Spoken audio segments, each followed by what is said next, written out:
Shidun Pengadilan Negeri Kota Lok Sumawe memvonis He Xiang Dong, nakoda kapal ikan asing atau KIA MV Johor GT198 untuk membayar denda. Ia terbukti bersalah karena tidak mengibarkan bendera kebangsaan saat melewati wilayah laut teritorial Indonesia. Putusan tersebut dalam salinan nomor W1U2-11HK.01-8-2022 memutuskan bahwa He Xiang Dong, nahkoda kapal ikan asing atau KIA MV Johor GT198 terbukti bersalah karena tidak menyimpan alat penangkap ikan di Palka, sehingga nahkoda kapal ikan asing itu divonis hukuman membayar denda 100 juta rupiah.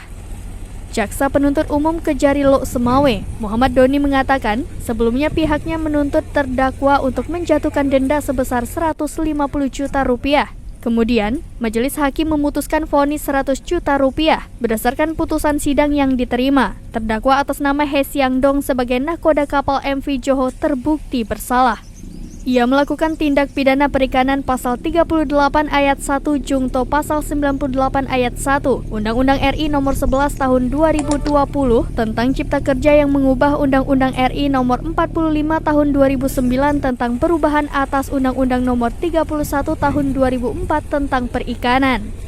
Setelah mendengar putusan majelis hakim, terdakwa harus membayar denda 100 juta rupiah dan seluruh barang bukti akan disita dan dikembalikan kepada terdakwa He Xiang Dong, nahkoda kapal ikan asing KIA MV Johor GT198.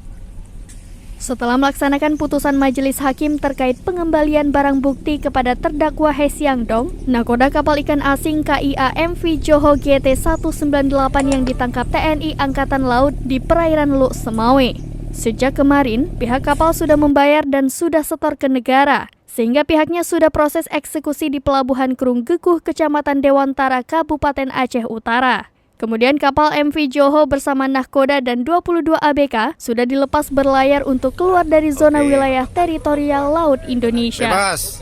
Dari Lok Sumawe, Zaki Mubarak, Serambi On TV.